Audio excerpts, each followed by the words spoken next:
Hey, I'm Damien, founder of Sentimenti. We analyze emotions and help our clients use this knowledge.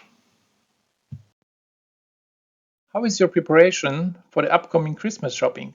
Do you feel excitement about the holidays, bliss, or perhaps joy at gift giving, or curiosity about what you will get yourself? Where does this come from in us? Perhaps in some it's religious connotations, but most of us allow emotions deliberately evoked by others to affect us. The sight of decorated stores and streets, the smell, but also textual stimuli in advertising or sponsored articles, or mentions on social media, all intentional actions to provoke us into certain behaviors, in particular to make purchases.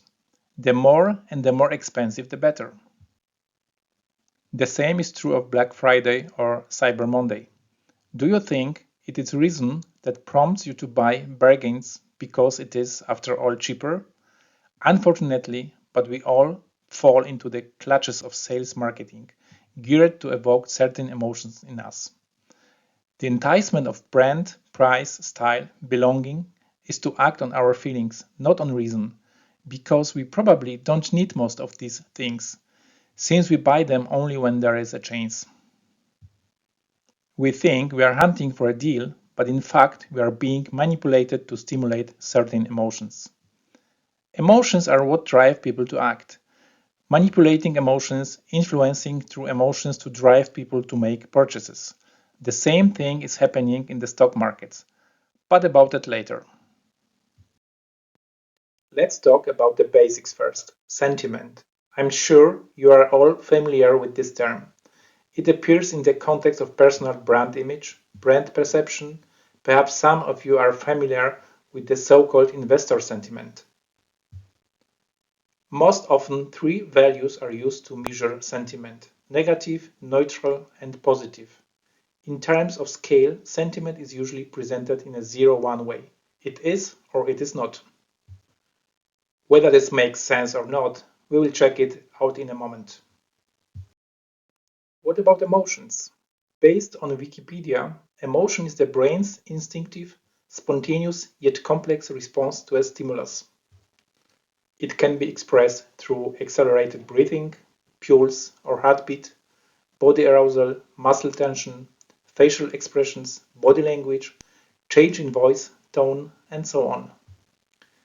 These are much more complicated reactions, but also much more telling about the person feeling them. There have always been attempts to study their nature. The list is long. Immanuel Kant in the 18th century, Charles Darwin in the 19th century, Paul Ekman, and finally Robert Plutchik, an American psychologist and behaviorist who published his theory of emotions in 1980. Based on the latter two researchers, we distinguish between 6 and 8 basic emotions. These are joy, sadness, anger, fear, disgust, and trust. Plutchik's theory also includes expectation and surprise. Basic emotions can form other, more complex emotions, such as love, a combination of joy and trust, disappointment, anger and disgust, or submission, trust and fear, and so on. And finally, the intensity of emotion is important. For example, the emotion of joy ranges from bliss to ecstasy, and disgust is a range from boredom to loathing. Now, let's compare sentiment with emotions. Imagine that for professional reasons, you have to rank these sample statements in some way. For example, you are in charge of the company's social media, or you are analyzing thousands of comments flowing down through the company's chat room. With which message will you start putting out the communication fires and shitstorms? How will you prioritize them? After all, you are not able to respond to all the negative ones right away. Will you be the first to deal with a statement that beats with rage, or one from which you get the impression that the customer feels bored or annoyed, or perhaps one in which sadness dominates? Of course, you will be the first to deal with a message with a high level of anger. This emotion generally stimulates action, unlike sadness. Therefore, failure to respond immediately to this type of comment can bring unpleasant consequences. This is the first level of prioritizing appropriate responses. But you can go even deeper. The emotion of anger, like any other emotion, is not 0-1. This emotion starts with irritation and ends with rage. So you have another level of giving importance to messages. It's better to deal with the angry customer right away than the irritated one. In the classic sentiment model, all these four examples will be treated as negative statements. End of period. There is no telling whether, if you take comment number 3 into account, comment number 1 won't explode into a shitstorm or you will lose a customer, especially when you have hundreds of such comments to analyze. Unfortunately, what the market offers in terms of sentiment analysis is doubly bad. First, when we use sentiment measurement rather than emotions, it's as we view the world this way instead of that way. Second, sentiment and emotion are not 0-1. It is clear that sentiment and even more so emotions occur with varying degrees of intensity rather than simply being or not being there. Determining that a sentence is either negative, neutral, or positive is a common mistake. Human emotionality is much more complex, even more so when it comes to emotions. The same sentence can contain both joy and anger. Joy can be just bliss and as much as ecstasy. Anger starts with irritation and ends with rage. Simplifying this message into a sentiment evaluation, even worse in a 0-1 measure, sells easily but doesn't yield the expected results. One can claim this in media monitoring or descriptive reports, while in my opinion, the truth is that it is difficult to draw any conclusions from such an assessment. The obvious conclusion is don't be sentimental, be emotional. But why does the above matter in the context of prediction? There are dozens of papers showing how investor sentiment affects asset, stock, index, or cryptocurrency prices. Their common thread is that they predict the trend with an accuracy of a little over 50%. However, this is not enough to use the potential of so-called behavioral finance, in particular measuring mood, in practical active trading. Information about the predicted direction of movement will rise or fall with an accuracy of just over 50% is still a game of roulette. How to increase this result? How to increase efficiency? The key to success is well-measured emotions. Key to this sentence are two terms, well and emotions. Why? Let me use for better visualization a culinary example. It's the same with data quality as with pre-processed food. It loses value when it comes to the most valuable ingredients. The machine learning model is a kind of Thermomix. If we throw in high-quality ingredients that we are sure of the origin of, like data collected on humans, and process them in the right way in terms of temperature, order of adding ingredients, processing time, we will get a perfectly tasty and valuable dish. We will sense all the flavor notes, like emotions, in it as expected. If, on the other hand, we throw into our magical food processor already processed ingredients as ready commercially available sentiment models, and in addition, the processing of these ingredients is inappropriate, as a risk of selecting inappropriate machine learning parameters, such as overfitting and so on, the result will be a dish with an unsophisticated taste and smell and an unexpected texture. And worst of all, with an unknown effect after consumption. Therefore, we decided to approach our challenge like a racial winner of 5 Michelin stars. Okay, how to measure emotions well? it wouldn't have been possible without the support of the best scientists in the field that were necessary for this challenge. Thanks to the financial support of the National Center for Research and Development, we hired two teams of scientists. A team of neurobiologists and psychologists of the Brain Imaging Lab, the Dębski Institute of the Polish Academy of Science. With their support, we selected an appropriate set of over 30,000 words, phrases, and sentences, which were shown to a group of 22,000 people, selected in demographic and statistical terms. As a result, each text was evaluated at least 50 times in terms of 8 emotions, sentiment, and emotional arousal. The acquired data went to a group of engineer linguists at the Wrocław University of Technology. This team was co-responsible for text selection and propagation of the collected data to the entire Polish language, so that ultimately any text could be analyzed for sentiment and emotion. The whole work took us more than 3 years. Why so long? It's good quality data that allows machine learning models to be learned in such a way that they recognize emotion in negation, sarcasm, irony, and so on. And this is not easy after all.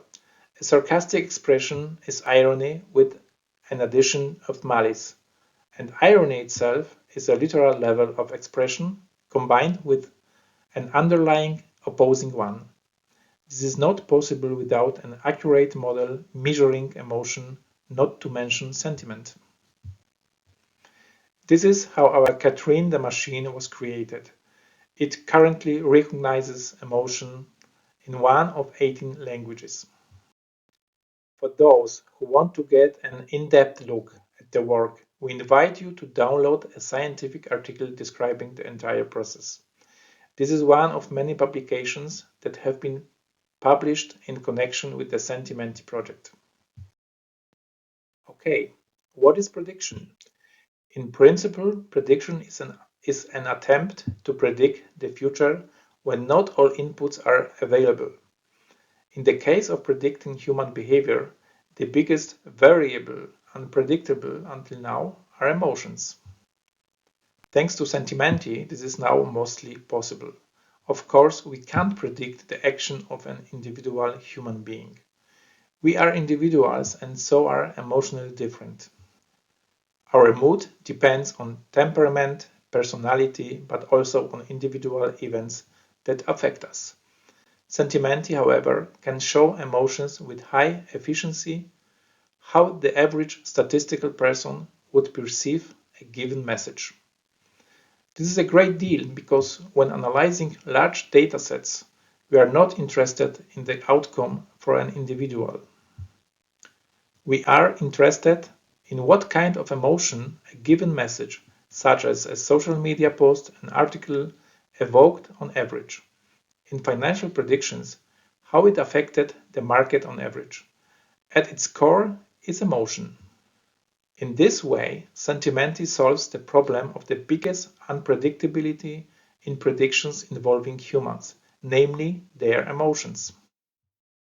Knowing the emotion that a person feels at a given moment, and at the same time knowing that it is mainly the emotion that prompts action, we can predict with high probability the action that a person will take. This is unique knowledge that allows us to either prevent unwanted consequences, business, social, political, or better create desired behavior in a specific way. Let's look at some examples from the latest report on Polish telecom operators, prepared for Statista as part of the Strategic Data Partnership. Let's see how the country's 8 largest mobile phone companies performed in terms of emotions. In the first 6 months of 2022, New Mobile and Light Mobile are the most excited and confident compared to their competitors. On the other hand, Virgin and Play are the worst performers. Such information should turn on a red light about the latter two and an orange one for T-Mobile and Orange. Much more interesting is the categorization of opinions most characterized by anger and joy. On the slide shown, we can see which services or service offerings arouse the most anger and which users enjoy the most. We performed such analysis for all the emotions we monitored, but anger is an emotion that is particularly worth paying attention to. It is the one that drives the user to action, to complain, to change the operator, to report on social media about their problem. Knowing such information will prevent the loss of a customer or improve their mood. And when we have a signal, as in this case, that our offer generates good emotion in customers, as does the coverage and availability of the 5G network, we know we are doing things right in these areas. These conclusions will not be drawn from sentiment measurement. Sentiment is not suitable for predicting consumer behavior or any other forecast. Financial predictions are specific in that they require financial data against which we will correlate alternative emotive data. We decided to test this on Bitcoin, wanting to see if there is a correlation between the two, and if so, how strong it is. We prepared input data. On the alternative data side, it consisted of all available tweets about the BTC for the period January 2018 to July 2020. They were cleaned of spam, ads, and data unrelated to the currency. In the end, the collection counted more than 14 million mentions.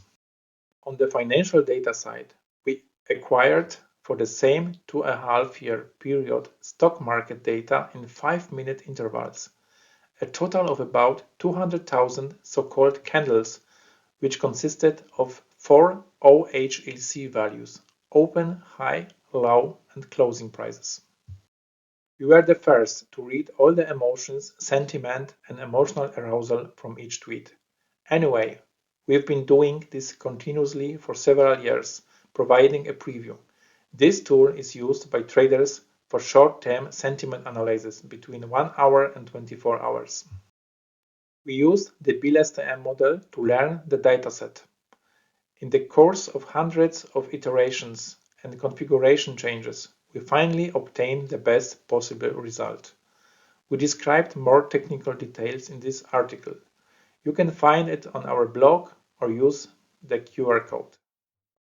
Let's check how our artificial intelligence is doing in the market. For nearly 2 years continuously, a predictive model has been calculating emotions from thousands of tweets every few seconds. Sometimes it's 20,000 mentions per hour, and comparing them with the stock prices of the last few intervals. 2 to 3 minutes after a full hour, it projects a prediction. This data is made available to our clients in 3 ways: through the API, as a widget, and is sewn into a trading bot. SentiBot, which performs market operations on its own, is another challenge we faced. It's one thing to forecast a given average rate over the next hour, but quite another to use it practically in a financial exchange. This requires, at the very least, to set the right parameters for entering and exiting a position. For those interested, we described this process in more detail in our blog article, which I invite you to read. On the other hand, it is worth taking a look at the results of one of the strategies we offer. Regardless of the situation in the market, the price of Bitcoin rises or falls, the bot realizes profits all the time. The main value are emotions read from the market. Emotions, of course, apply not only to Bitcoin and cryptocurrencies. Tests on other financial instruments, such as stocks, stock indices, and forex pairs, have also proven that investors' decisions are driven by emotions in the market. One example is the test on Tesla shares and the S&P 500 index. Thanks to our artificial intelligence learned from the source data, human emotions, We are able to be the few in the world to provide such precise and deep assessments of the sentiment of consumers, users, and, it turns out, stock market players. The latter are used directly to make predictions about financial assets of various kinds. This can be stocks, stock indices, currency pairs, or cryptocurrencies. Importantly, no other tool known to us enables such high efficiency. Thank you for your time and emotional greetings.